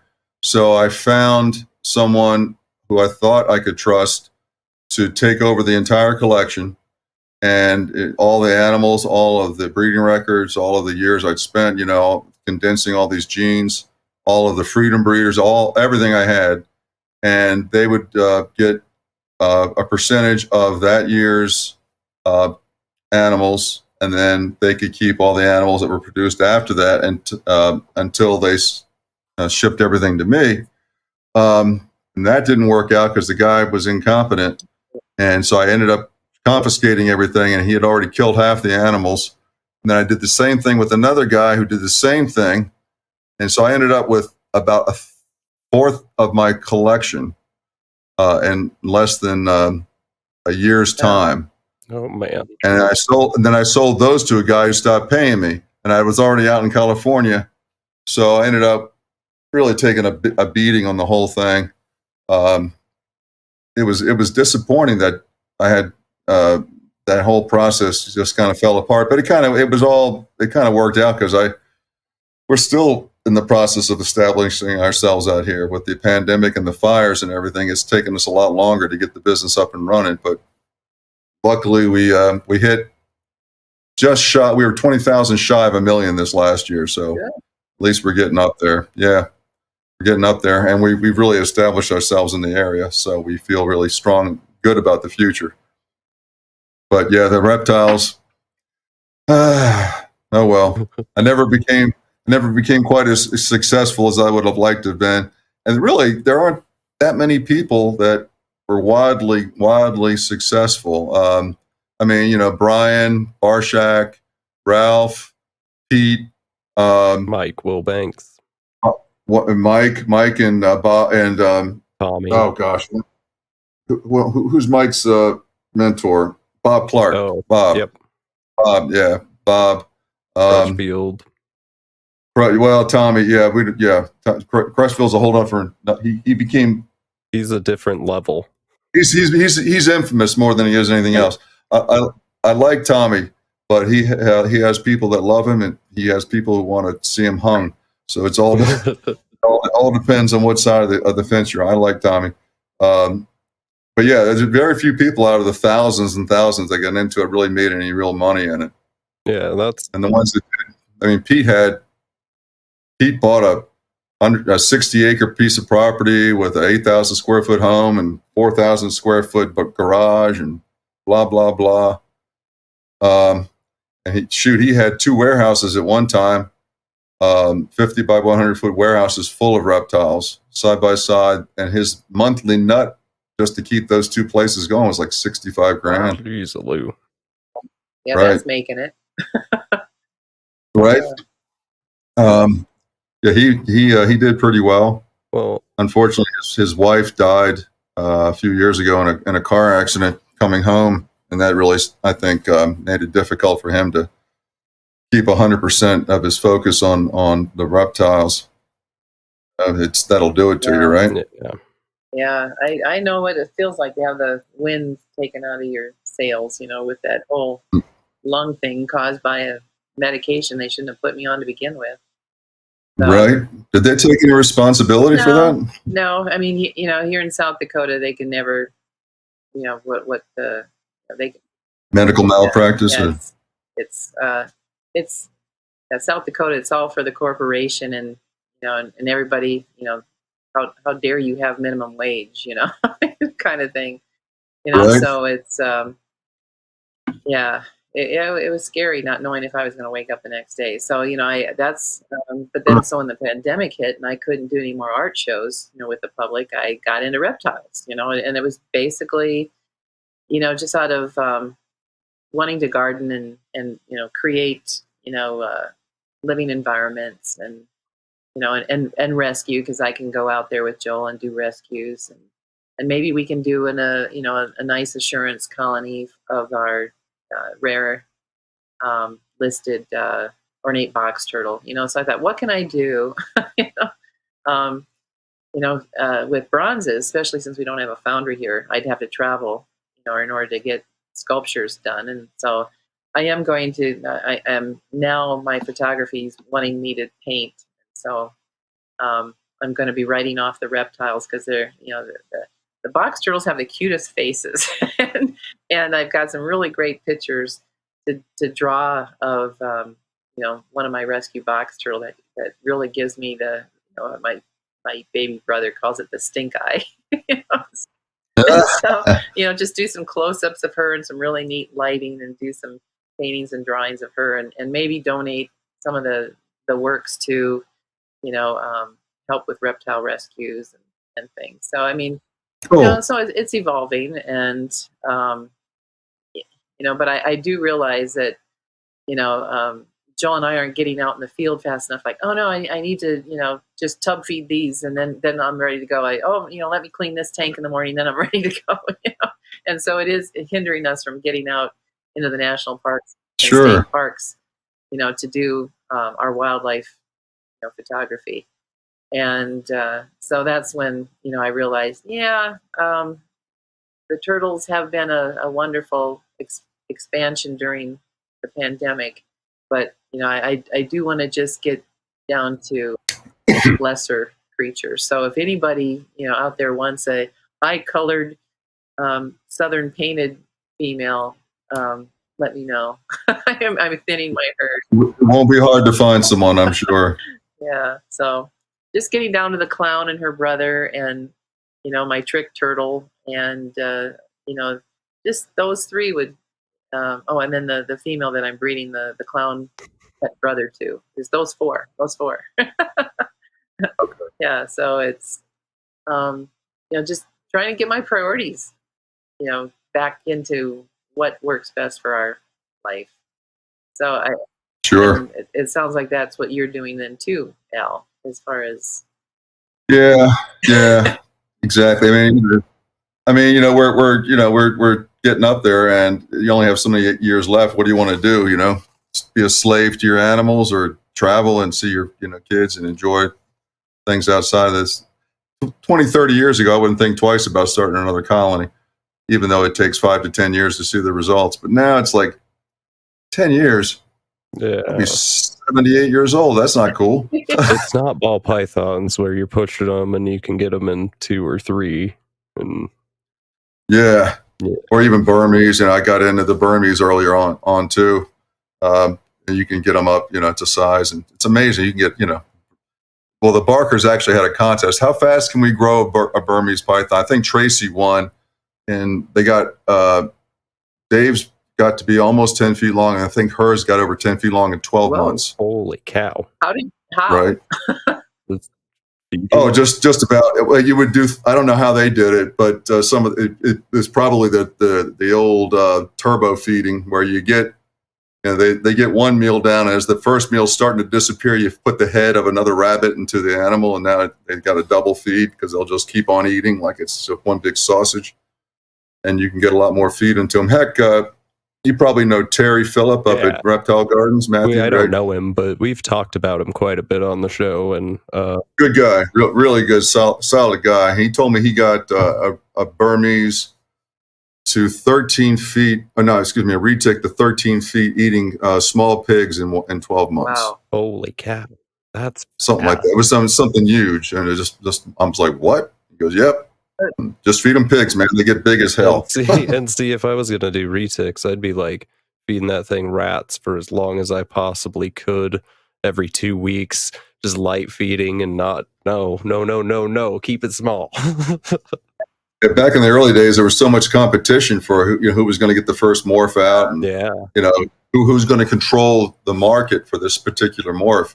And the only way to do that is produce them first, right? So there was a lot of competition to get the animals up at an abnormal rate. And I eventually said, I don't like this anymore. I don't like pushing the animals. There's issues with their growth. There's issues with their fecundity. There's all kinds of issues that just aren't associated with normally, animals that are grown at a normal rate. So I'm not really pushing the turtles. I'll feed them about half as much as they beg me to feed them, and they will beg. I just, their little hands. It's hilarious, but it's it's like, all right, guys, you've had enough. I fed you 4 times since I got home already. So now on these snakes, did they increase the temperature of their living quarters to get them to feed more? No, just present, food as often as possible. I sold one of the first albino balls I ever produced to Pete. He was buying everything up in the early '90s, and he couldn't believe I got that snake to the size I did in 12 months. I think it was a male that was about 1,200 grams. Holy I cow. got right in 12 months. That's huge. And then that's like a breeding female. I know, right? Most guys nowadays, like, oh, I got my male, and if he's over 600 grams, he ain't eating like for 3 or 4 months because keep him small. Because he's going to breed. Yeah. Right. So that's.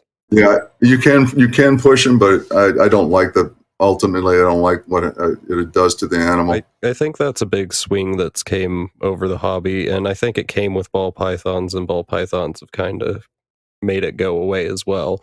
But that, like, the first to the morph game, maybe it wasn't with ball pythons, maybe it was with berms back in the 80s, but that power feeding in order to breed fast, I think that's starting to go away just overall in the hobby. Good. I still think people feed way too much. Because, like, a python, not a colubrid, a python in the wild as an adult's probably going to eat, like, what, 13 couple times 13 meals maybe a year? Maybe. Right.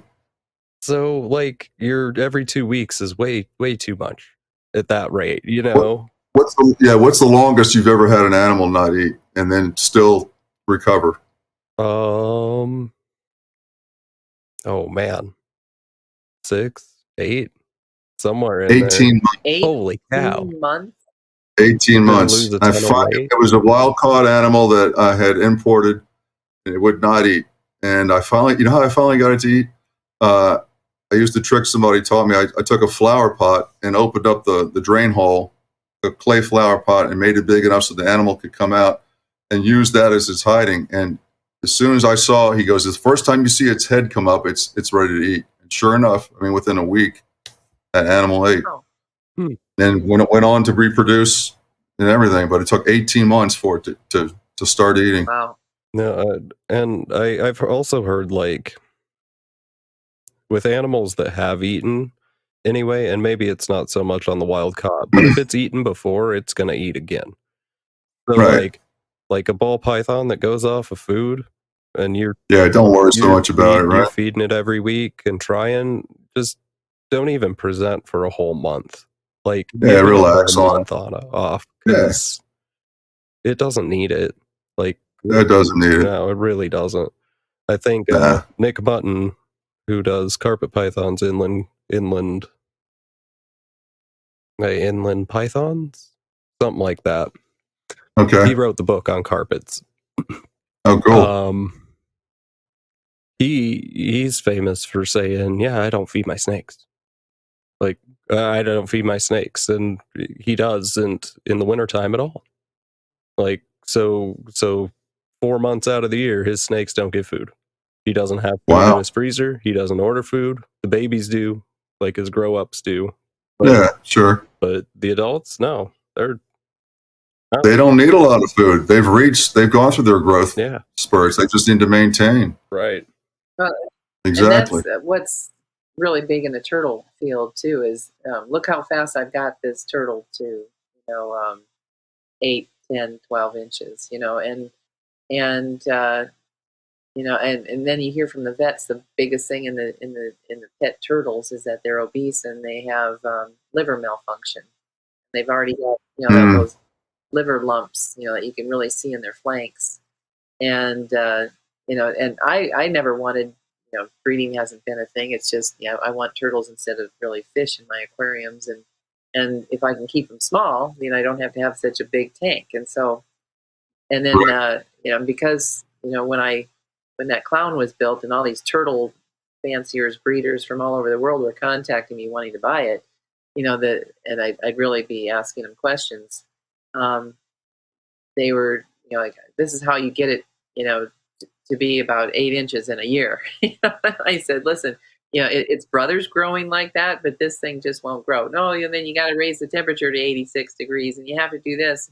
And then it wasn't but a year later that all these power feeders and these huge, and their males were getting as big as their females. Well, then their males started drowning their females, and in the wild, you don't see males as big as the female painted turtles, and right, exactly. And so I said, well, why are you power feeding your males if they're just going to be drowning your females in the mating process?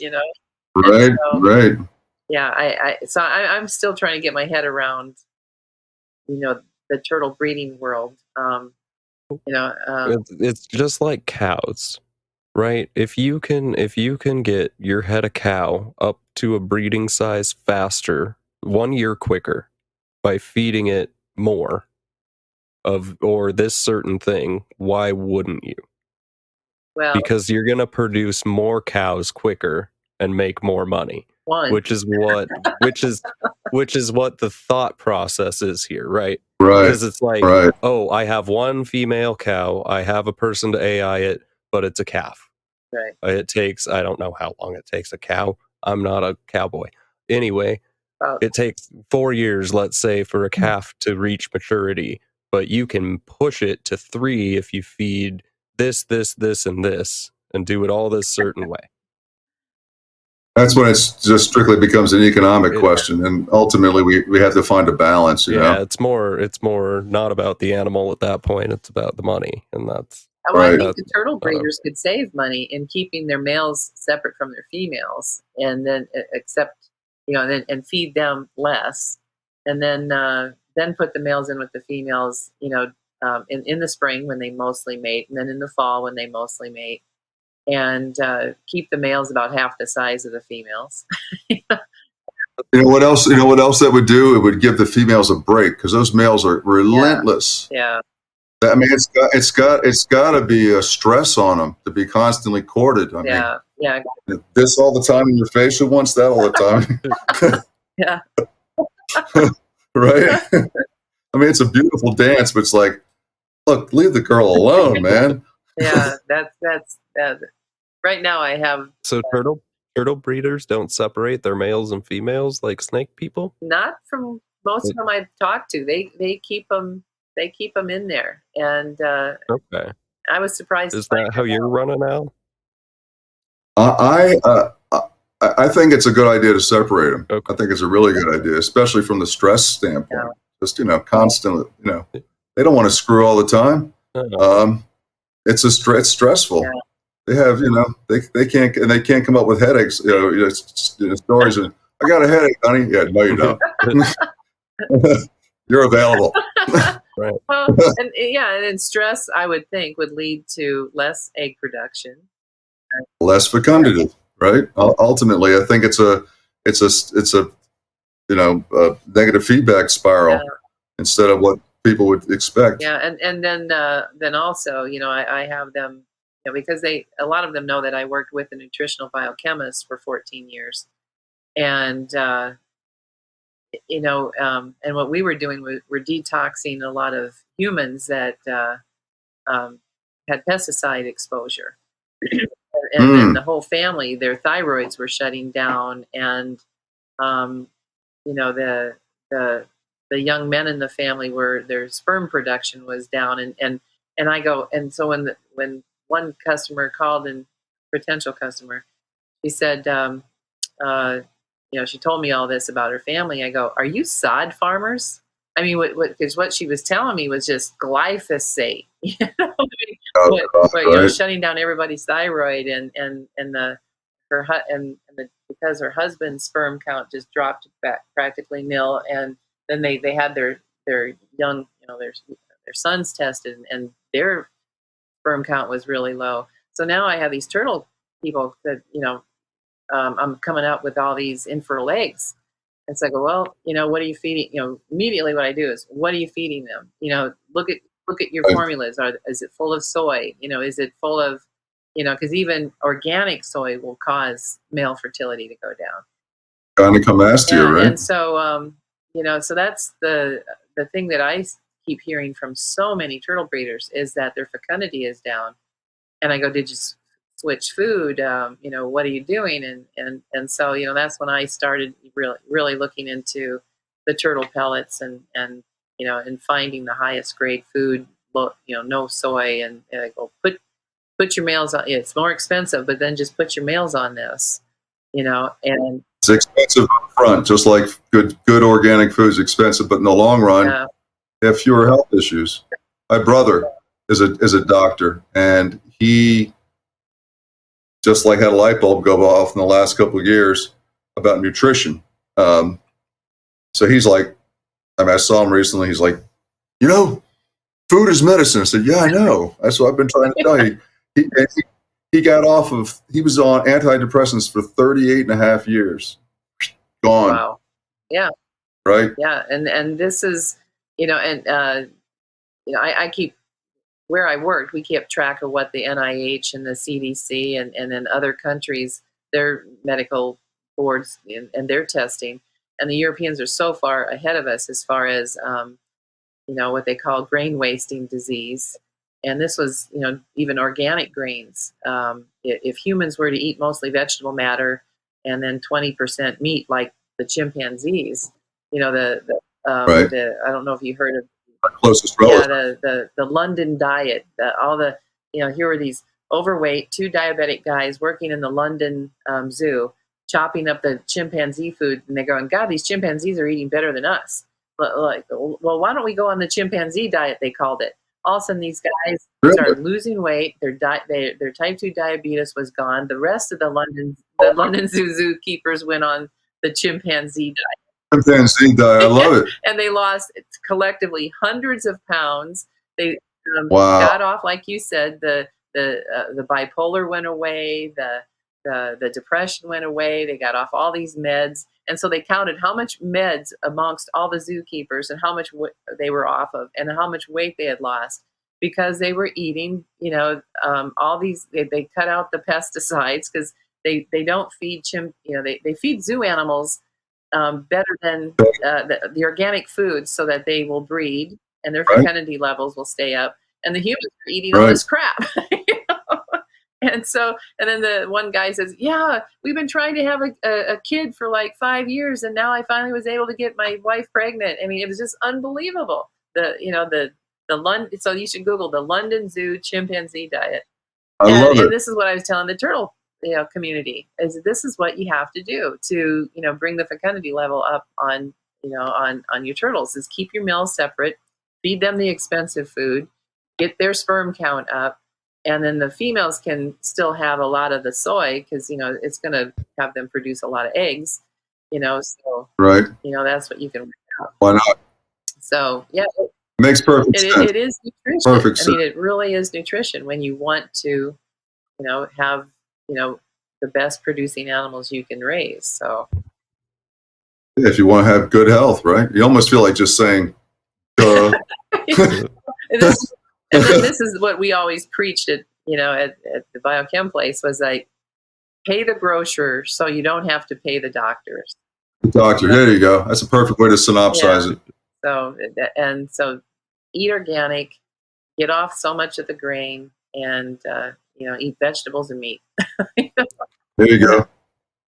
There you go. Perfect. Well, Peggy, do you have any more questions for Al? Before I ask him the 2, I got a new one that I just came up with. So we got 2 now. Well, let's hear the 2. All right. So I'm going to start with the one that we all, well, if you listen, if you could breed, if you could keep anything, a group of, and breed it, it doesn't matter if it's extinct, doesn't matter the size, it doesn't matter anything. Woolly mammoths. Keep a colony of something and breed it. It would be woolly mammoths. Why? And any Pleistocene giant megafauna, rhinoceros, groundsel. The mammoths, though, I love woolly mammoths. Okay. Now you sound like Joel. That's exactly what. Was that Joel? Joel saying, "Yeah, hey, Joel, have you guys heard that parent? Someone came up with the idea of how to solve the climate problem with woolly mammoths." Yeah, Joel's been preaching that for now. There you go. Way to go, Joel. He wants the Pleistocene Park to start now. There you go. All we got to do is wipe out Siberia, get rid of all the trees, and plant 100,000 woolly mammoths, and we'll store all the carbon in the grasslands. Okay.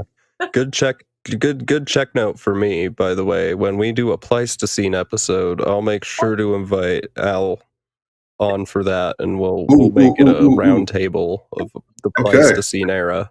Yeah. Sounds good. Yeah, okay. And what's the second question? What's the second question? Okay.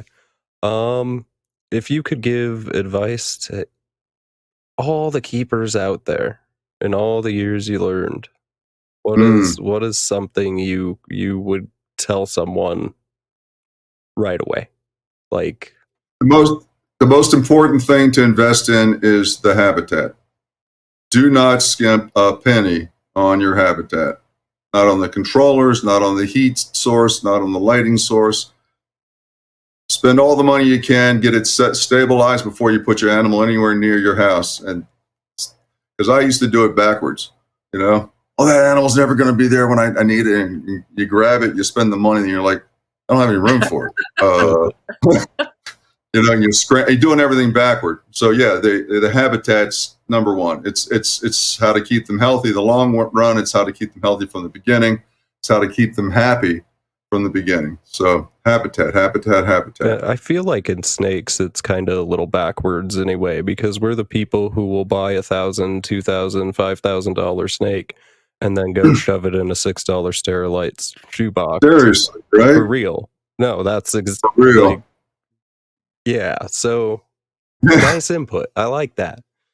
Thank you.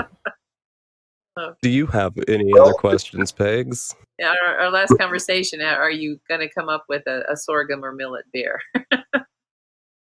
We'd have to have a whole separate brewing system because it would have to be completely gluten-free, and obviously, majority of our stuff is not. We are doing seltzers. We're starting seltzers. We had to get it perfect before we could market it, but we finally got it down. But other than that, no, sorry, no sorghum, no millet. Okay, I'll stick with greens beer then.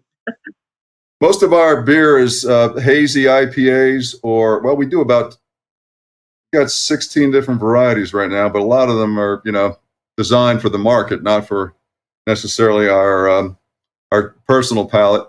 Although we do venture into kettle sours that we've had a lot of really good success with. We've got a berry pie that has 2 pounds of organic blackberries, raspberries, and strawberries per gallon. It's beautiful, and it just tastes great. We do the same thing with apricot called a Saricata, and we have another one called watermelon goza margarita. And those are beers, or those are beers? Those sound good. I like the berry and the beer. I'm not a super big fan of the sour, but when you combine it with a fruit, like you're talking, they get pretty standable. I can't do that sour taste. People who hate sours love the berry pie, so I may make you a convert out of that. You may find that you really like it. And there's no gluten either, except for whatever is residual in the tank. We don't put any wheat in it at all. So yeah, maybe that'll work for you. So let's do your beer commercial. Come to come to Parliament Brewing Company for the best beer on earth. Hell yeah! In Napa.